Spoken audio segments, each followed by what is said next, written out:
अस्सलाम वालेकुम। मुझे टिकटॉक पे फॉलो करते हैं शिरजील। उन्होंने क्वेश्चन पूछा है कि आप हमें बताएं कि फ्रेशर्स को सेफ्टी में कैसे अपना एक्सपीरियंस इनहेंस करना चाहिए, आइदर हमें फेक एक्सपीरियंस डालना चाहिए कि नहीं डालना चाहिए। तो ऐसे है कि शिरजील, फर्स्ट ऑफ ऑल आपको ये करना है कि जब भी आप एज ए फ्रेशर इस फील्ड को ज्वाइन करें तो अपनी एक्सपेक्टेशंस को बहुत हाई नहीं रखना है। आपने शुरू में आपको पता होना चाहिए कि ये ग्रे सेक्टर है, और ग्रे सेक्टर में ऑब्वियसली शुरू में ऑब्स्टेकल्स भी होंगे, मुश्किलात भी आएंगी, और उन मुश्किलात को फेस करने के लिए आपने अपने आप को मेंटली पहले से प्रिपेयर कर लेना है। यानी जरूरी नहीं है कि आप जैसे ही निबोश लेते जाएं और फिर आपको आगे बहुत अच्छी अपॉर्चुनिटी मिल जाए। शुरू में आप अनपेड इंटर्नशिप्स आती हैं, एज इंटर्नी आप मुख्तलिफ जगहों पे काम कर सकते हैं।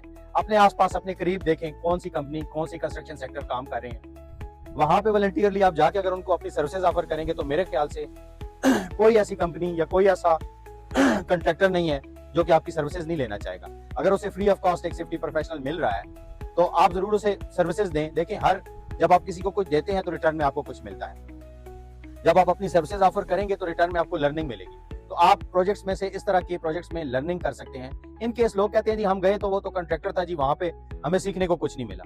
ये बात नहीं होती।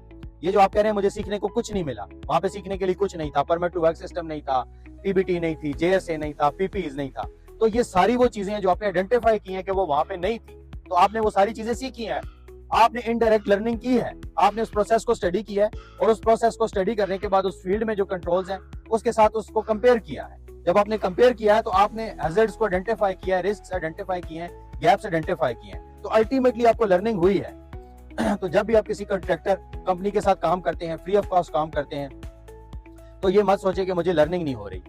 आप कुछ ना कुछ सीख रहे होते हैं, आप गैप्स आइडेंटिफाई कर रहे होते हैं, और मोस्ट इंपॉर्टेंट जो कुछ आपने सीखा है एक ऐसे ग्रीन एनवायरनमेंट जहां पे पहले कुछ भी ना हो, तो उसमें ग्रीन फील्ड में वो चीजें इंप्लीमेंट करना बहुत आसान हो जाती हैं।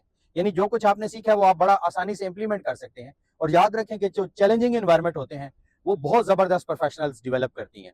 हमेशा चैलेंजिंग एनवायरनमेंट में जो सेफ्टी ऑफिसर ग्रो करते हैं वो ऊपर तक जाते हैं, वो ग्रो करते हैं। तो आपने अपने आसपास सर्च करना है अच्छी कंपनीज को जो काम कर रही हैं, और आपने उनको जाके free of cost services offer करनी है, यानी कि अनपेड इंटर्नशिप का आपने उनको रिक्वेस्ट करनी है। तो यकीनन वो आपको अपॉर्चुनिटी देंगे। मैं कोहार्ट में हूँ, मैं मोर देन 20 to 25 लोगों को अपनी साथ कॉन्ट्रैक्टर्स जो काम करते हैं एडजस्ट करवा चुका हूँ, किसी को 1 मंथ के लिए, किसी को 2 मंथ के लिए। अब जब वो यहाँ से जाते हैं, तो सेकंड आपका सवाल था एक्सपीरियंस का। अब जब वो यहाँ से 1 या 2 महीने या 3 महीने काम करके जाते हैं, तो अगर वो अपनी सीवी में 1 या 2 साल का एक्सपीरियंस भी ऐड कर देते हैं तो वो उस एक्सपीरियंस को जस्टिफाई कर सकते हैं, क्योंकि वो साइड टीम को जानते हैं, एक्टिविटीज को जानते हैं, वो यहाँ पे जो काम करते रहे हैं उसके बारे में एटलीस्ट उन्हें ओवरव्यू है। कुछ लड़के निबोश करते हैं और अपनी सीवी में बड़ी कंपनीज का 1 साल का 2 साल का एक्सपीरियंस डाल देते हैं। जो एक प्रोफेशनल होता है उसके लिए आपको जज करना कोई मसला नहीं होता। वो विद इन 5 to 10 मिनट जज कर लेता है कि आइदर इस बंदे ने प्रैक्टिकली काम किया है कि नहीं किया है, वो उसको 1 मिनट में जज कर लेता है। तो वही एक्सपीरियंस अपनी सीवी में ऐड करें जो जस्टिफाइबल एक्सपीरियंस हो। कुछ और टिप्स हैं जो कि जॉब के हवाले से हैं। लिंक्डइन पे एक्टिव रहें, लिंक्डइन पे डिफरेंट जो नेटवर्क्स हैं उनको ज्वाइन करें, प्रोफेशनल के साथ एक स्ट्रॉन्ग लाइजन मेंटेन रखें, प्लस व्हाट्सएप के जो अच्छे ग्रुप्स हैं आपके सेफ्टी के उनको ज्वाइन करें, उनमें जॉब शेयर होती हैं। प्लस आपके पास अच्छे रिक्रूटर्स पाकिस्तान में मौजूद हैं, लाइक डेल्टा, लाइक मैनसोल, इसी तरह के और भी अच्छी कंपनीज हैं जो कि रिक्रूटर्स जिनके साथ अगर आप इन टच रहेंगे, अलाइड सर्विसेज हो गया, जब आप इनके साथ टच रहेंगे तो ये आपको टाइम टू टाइम जो शटडाउन आते हैं उसमें अपॉर्चुनिटीज देते हैं फ्रेशर्स को। इनिशियली याद रखें, सैलरी को बिल्कुल काउंट मत करें, सैलरी की तरफ इतनी तवज्जो मत दें।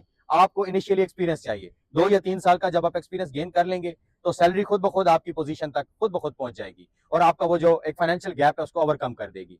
And the last one which is most important, अपने सर्टिफिकेशंस, अपनी क्वालिफिकेशन इनहेंस करें सेफ्टी में। प्रोफेशनल क्वालिफिकेशन जितनी ज्यादा से ज्यादा ले सकते हैं लें, क्योंकि मार्केट बहुत श्रिंक कर गई है, बहुत ज्यादा लोगों ने सेफ्टी के कोर्सेज कर लिए हैं, और ऑब्वियसली एक कंपनी उसी सेफ्टी प्रोफेशनल को प्रेफर करती है जिसके पास नंबर ऑफ कोर्सेज होते हैं, जो उसे नंबर ऑफ एरियाज में कवरेज देता है। फॉर एग्जांपल, एक सेफ्टी ऑफिसर मेरे पास आता है जिसके पास सिर्फ निबोश है, और एक आता है जो फर्स्ट एडर भी है, फायर फाइटर भी है, स्कैफोल्डिंग इंस्पेक्टर भी है, जिसके पास नंबर ऑफ कोर्सेज हैं, जो ISO 45001 सर्टिफाई है, जिसके पास एटलीस्ट बेसिक नॉलेज है इन सारी चीजों का। तो यकीनन मैं उसी सेफ्टी ऑफिसर को रिक्रूट करूंगा जिसके पास नंबर ऑफ कोर्सेज हैं, क्योंकि मुझे एक ऑफिसर में एक पैकेज पूरा मिल रहा होगा। तो अपने कोर्सेज को एनहांस करें, अपनी सर्टिफिकेशन को एनहांस करें, और कंटिन्यूस लर्निंग करें। कभी भी आपने डीमोटिवेट नहीं होना है। You are not the only one जो ये चीज फेस कर रहा है और वो परेशान है कि मुझे जॉब नहीं मिल रही, मैं एक्सपीरियंस नहीं ले पा रहा। हर सेफ्टी प्रोफेशनल जो इस फील्ड में आया है वो इस ग्रे सेक्टर से होके गुजरा है, उसने मुश्किलात देखी हैं, उसने स्ट्रगल की है, और आज वो कामयाब है। कंसिस्टेंसी के साथ फील्ड में रहें, सीखें, लर्निंग पर्पस टॉप पे रखें, देन अर्निंग पर्पज रखें, इंशाल्लाह you will grow. Thank you very much, hope so video beneficial होगी। यूट्यूब टिकटॉक पे भी ज्वाइन करें, व्हाट्सएप पे भी ज्वाइन करें, ताकि वहां पे भी ये डिस्कशंस होती रहें। Thank you very much.